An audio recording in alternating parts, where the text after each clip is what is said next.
Hi అండి, నమస్తే. Welcome back to my YouTube channel. This SK Murali, mechanical department assistant professor.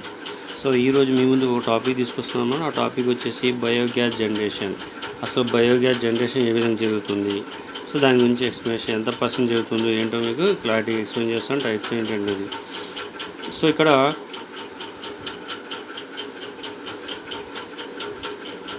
Biogas consist of 55 to 65% methane, 30% to 40% carbon dioxide and other impurities such as H2, H2S and N2 and contain can be produced from the decomposition of animal, plant and human wastage. అంటే ఇక్కడ దీంట్లో ఒక property లాగా ఇచ్చారనమాట. So ఇక్కడ 50 to 65 అనేది methane ఉంటుంది. దాంట్లో కార్బన్ డైఆక్సైడ్ వచ్చేసి 30 to 40 ఉంది. మిగతా పదార్థాలు వచ్చేసి H2, H2S అండ్ H2 అనేది ఇది ప్రొడ్యూస్ డీకంపోజ్ అవడానికి యూజ్ చేస్తారు. ఆ డీకంపోజ్ ఏం చేస్తారంటే animal wastage, plant and human wastage ఏదైతే మనిషి యూజ్ చేసి వేస్ట్ చేసేది ఉందో దాన్ని యూజ్ చేస్తాం అన్నమాట. It is a clean but slow burning gas and has a calorific value 38131 kilojoule per metre cube. ఇది ఇంత వాల్యూలు ఉంటుందన్నమాట. బర్నింగ్ గ్యాస్ స్లో అవుతుంది. Next cow dung is the major material from which biogas is produce. Cow dung అంటే ఏదైతే జంతువులు పేడ వేస్తాయో అది వేస్టేజ్ తీసుకొని ఆ మెటీరియల్ యూజ్ చేస్తారనమాట. సో ఆవులు అది ఎక్కువ యూజ్ చేస్తారనమాట. So however pig dung and poultry droppings are effectively used for biogas generation. ఇక్కడ ఏదైతే పిగ్ డంగ్స్ ఉంటాయో, పిగ్ వేసిన వేస్టేజ్ ఉంటుందో, దాని తర్వాత పౌల్ట్రీ అంటే కోల్డ్ చేసిన డ్రాపింగ్ చేసింది ఏదైతే ఉందో అది ఎఫెక్టివ్గా యూజ్ చేస్తారనమాట బయోగ్యాస్ జనరేషన్కి. So biogas is produced by digestation, pyrolysis or hydrogasification. Digestation is a biological process takes place in the absence of oxygen. అంటే ఆక్సిజన్ లేనప్పుడు ఇది ఇచ్చేస్తామన్నమాట, biological process. So next and in the process of anaerobic organism at ambient present and temperatures of 35 to 70 degrees. So ఇక్కడ ఏంటంటే oxygen సమక్షంలో కాకుండా అది వేరే ప్రాసెస్లో చేస్తారనమాట. సో ఇక్కడ అనారోబిక్ ఆర్గానిజం అంటే అనారోబిక్ ఆర్గానిజం ఒక పేరు అనమాట. So at ambient process and temperatures. So ఆ ప్రాసెస్లో ఈ టెంపరేచర్స్ ఎంత ఉంటుంది, 35 to 70 ఉంటుంది అనమాట. So this container used for digestation process is called digester. అంటే ఈ ప్రాసెస్ ఏదైతే డైజెస్టేషన్ చేస్తుందో దీన్ని ఏమంటారంటే డైజెస్టర్ అంటారనమాట. సో ఇది మనకి బయోగ్యాస్ జనరేషన్ ఈ విధంగా ఉంటుందన్నమాట. సో నెక్స్ట్ వచ్చేసి మనకి ఈ బయోగ్యాస్ తయారు చేయడానికి వేరే పద్ధతులు ఏవైతే ఉన్నాయో ఆ పద్ధతిని నేర్చుకుందాం. So first classification of biogas plant.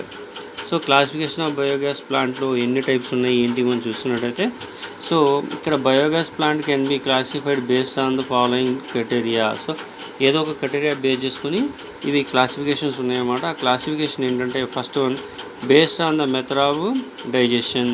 So based on the method of డైజెషన్లో first one batch type and second one continuous type. అంటే ఇక్కడ డైజెషన్ ఏ విధంగా అవుతుంది, బ్యాచ్ టైప్ అవుతుందా కంటిన్యూస్ టైప్ ఉంటుందా అనేది ఇది. Next based on the type of digester. So ఈ టైప్ని బేస్ చేసుకొని ఎటువంటి డైజెస్టర్ యూజ్ చేస్తారని దాన్ని యూజ్ చేసినట్టయితే first the dome and drum type digester are available in the 2 designs. So ఇక్కడ డోమ్ టైప్ ఉంటుంది. నెక్స్ట్ దాంతోపాటు వేరే విధం. So first floating dome type and fixed dumb type. ఈ ఫ్లోటింగ్ అయ్యేది ఫిక్స్డ్ అంటే ఇది పర్మనెంట్గా ఎర్త్లో ఉంటుంది అనుకుంటా.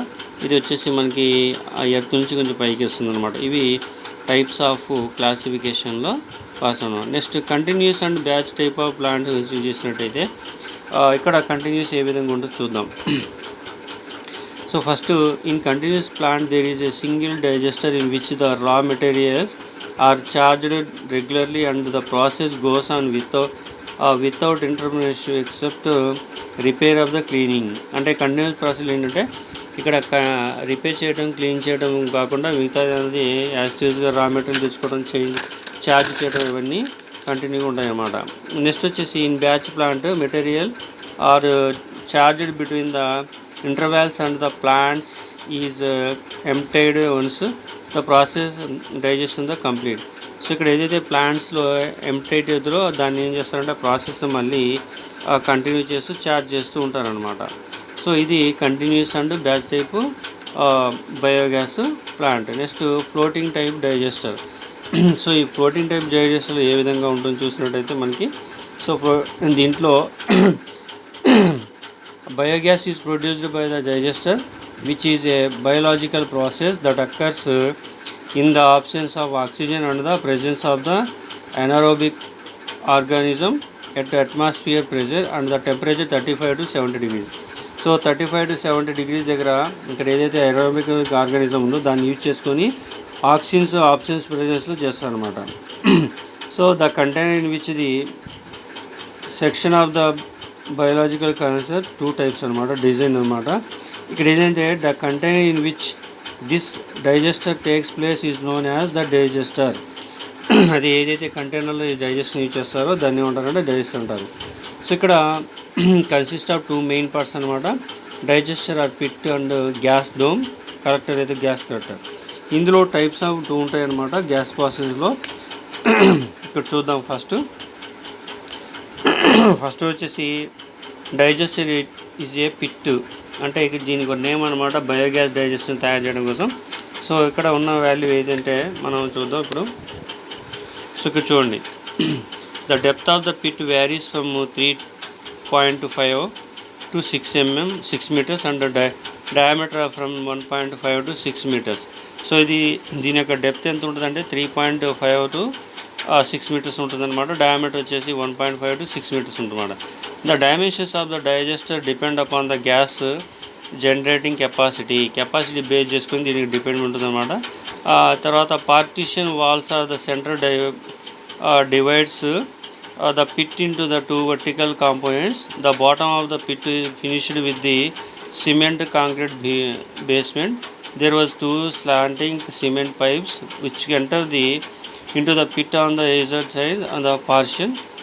Next is on the pipe convey the slurry dungs where water in the 4.5 ratio to be bottom of the pit and the other pit discharge pipe. This discharge fermented slurry into the outlet chamber.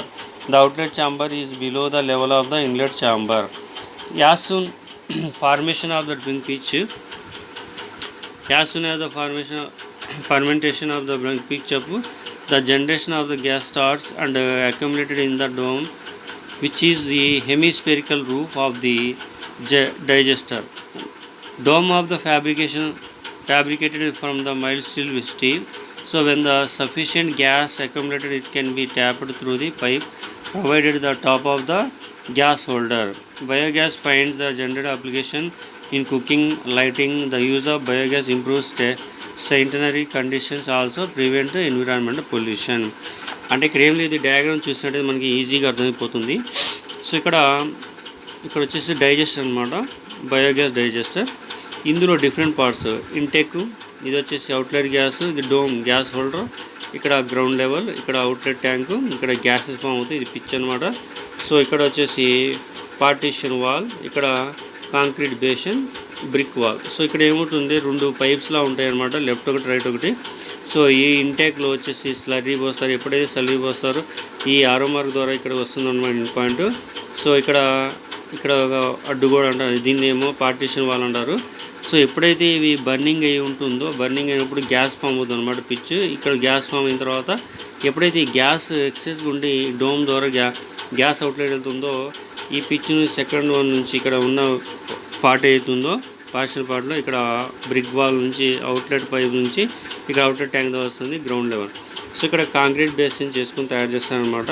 So దీంట్లో ratio అనేది 4.5 ratio ఉంటుంది అనమాట. Dung plus water, అంటే ఇక్కడ use చేసే ఏదైతే slurry ఉందో దాంట్లో వాటర్ ప్లస్ మిగతా డంగ్స్ అనేవి 4.5 రేషియో ఉంటుంది అనమాట. సో అంటే ఎక్కువ కంటైనర్ లిక్విడ్ స్టేట్లో ఉండాలి కాబట్టి వాటర్ ఎక్కువ కలుగుతారు, అది సాలిడ్ స్టేట్లో ఉన్నది కన్వర్ట్ చేయడం కోసం తక్కువ కలుపుతారు అనమాట. ఇది మనకి వచ్చేసి బయోగ్యాస్. ఎప్పుడైతే ఇక ప్రెజర్ వస్తుందో దీన్ని ఏం చేస్తారంటే దీని నుంచి ఇది ఇది పైకి వెళ్తుంది అనమాట. సో దీని ద్వారా గ్యాస్ అనేది అవుట్లెట్కి మనం ఎక్కడైతే యూజ్ చేయాలో అక్కడ యూజ్ చేసుకుంటాం అనమాట. బేస్డ్ ఆన్ అప్లికేషన్ అనమాట.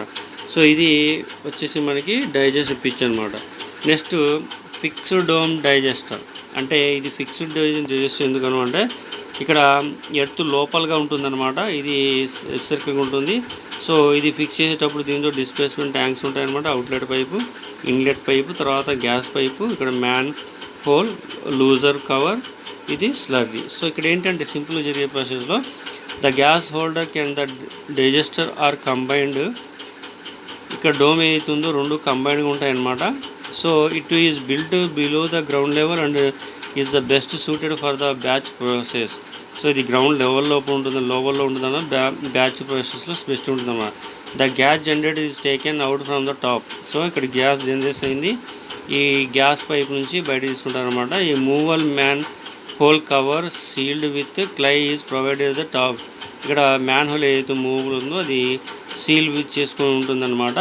ఎందుకంటే ఇక్కడ ఉన్న ప్రెజర్ బయటికి అనవసరంగా వెళ్ళకూడదు, ఒక పైప్ ద్వారా వెళ్ళాలి కాబట్టి ఇది మనకి ప్రొవైడ్ చేయబడి ఉంటుంది, టాప్లో ప్రొవైడ్ చేయబడి ఉంటుంది అనమాట.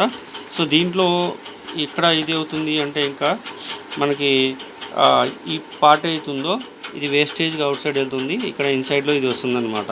సో ఇక్కడ డిస్ప్లేస్మెంట్ ట్యాంక్ అంటే ఇక్కడ ఉన్న తయారైన గ్యాస్ యూజ్ చేసుకున్న తర్వాత వేస్టేజ్ ఉంది చూస్తారా, ఇది బయటకు తీసేస్తారు.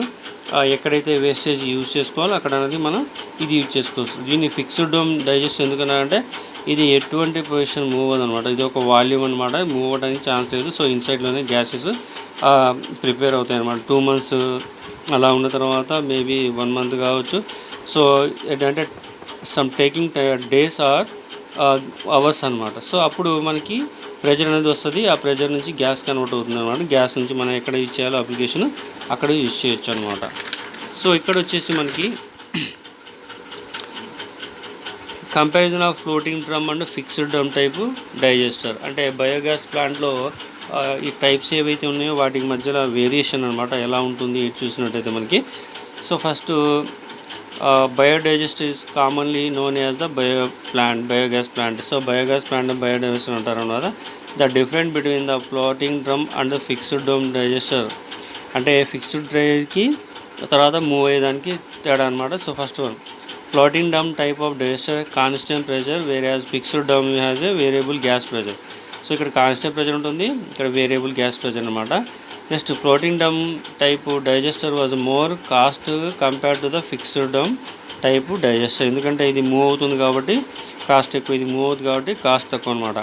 Floating drum type digester involves the corrosion problems while there is no such problems in fixed dumb type. ఎందుకంటే ఇది స్టీల్తో తయారు చేయబడి ఉందండి, కిందకి పైకి మూవ్ అవుతున్నప్పుడు ఏముంది కొరేజన్ అనేది అవుతుంది. సో ఇది డైజెషన్ ఫిక్స్గా ఉంటుంది కాబట్టి ఎటువంటి ప్రాబ్లం ఉండదు.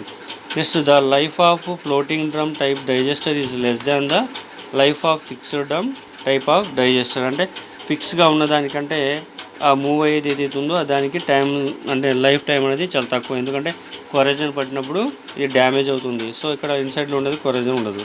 Next in floating drum plant gas production per unit digester volume is greater than the fixed drum type. So ఇక్కడ ఫిక్స్డ్ డ్రమ్లో తయారీ తక్కువ అవుతుంది, ఇక్కడ వచ్చేసి ఎక్కువ అవుతుంది అనమాట. ఇవి డిఫరెన్సెస్ ఫ్లోట్ డ్రమ్కి అండ్ ఫిక్స్డ్ డ్రమ్కి. సో ఫ్లోటింగ్ మీన్స్ పైకి కిందకి వస్తుంటుంది, ఫిక్స్డ్ మీన్స్ ఇన్సైడ్లో ఉంటుంది అనమాట. ఇది మనకి. Next material use for biogas generation. So ఎటువంటి మెటీరియల్ యూజ్ చేస్తారంటే బయోగ్యాస్ జనరేషన్కి. సో ఇక్కడ ఉన్నది చూద్దాం మనం first. So first one the following material use for generation of the biogas. అంటే ఏ వేస్ట్ మెటీరియల్ యూజ్ చేస్తారండి. So first animal wastage such as cattle dung, poultry dropping, elephant and Pig dung. So ఏవైతే different animals ఉంటాయో ఆ animals సంబంధించిన డంగ్స్ అని కూడా ఇక్కడ బయోగ్యాస్కి use చేస్తాం అనమాట. Next human wastage. So second one human wastage. Third one agriculture wastage which including aquatic and terrestrial crop rates and sugar cane trash, bagasse and fruits, vegetables, processing wastage. అంటే ఇది human being use చేసే ఏదైతే wastage ఉంటుందో ఆ human being మిగిలిన wastage ఉందో దాన్ని కూడా ఇక్కడ మన బయోగ్యాస్కి యూజ్ చేస్తాం అన్నమాట.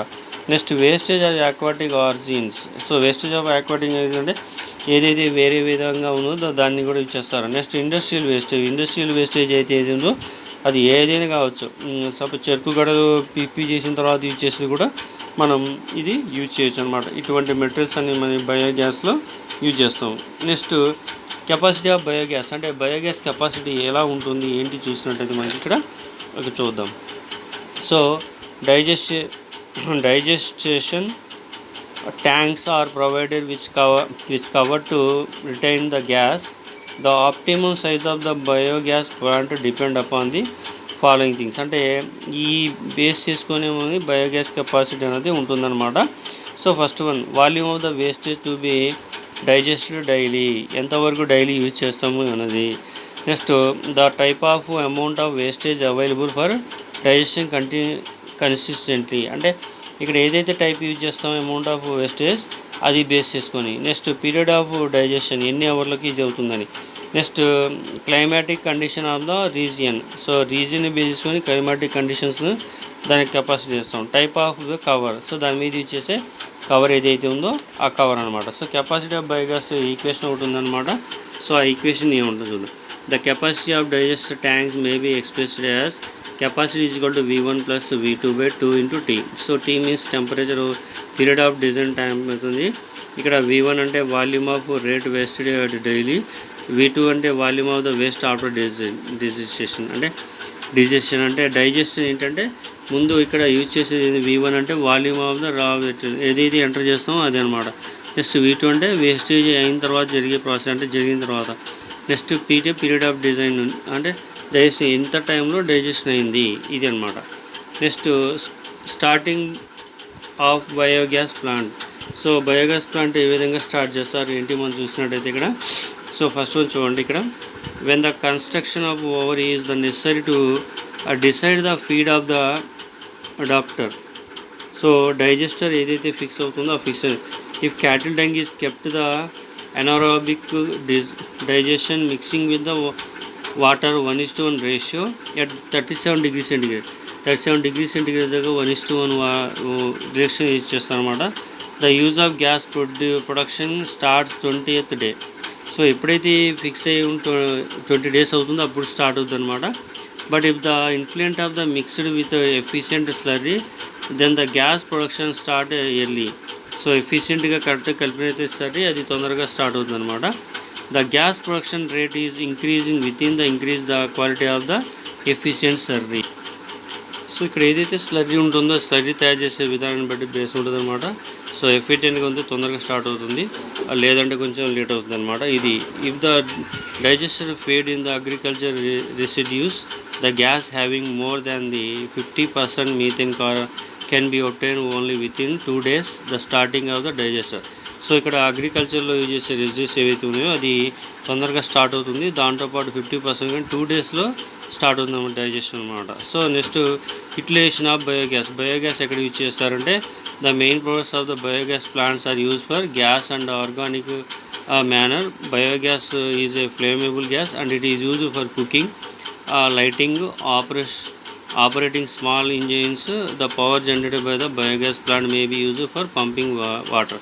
సో ఎక్కడైతే లైటింగ్ యూజ్ అవుతుందో అటువంటి చోటల్లో మనం ఇది యూజ్ చేస్తాం. సో ఇది స్టార్టింగ్ ఆఫ్ బయోగ్యాస్ ప్లాంట్ ఈ విధంగా వచ్చేస్తుంది అనమాట.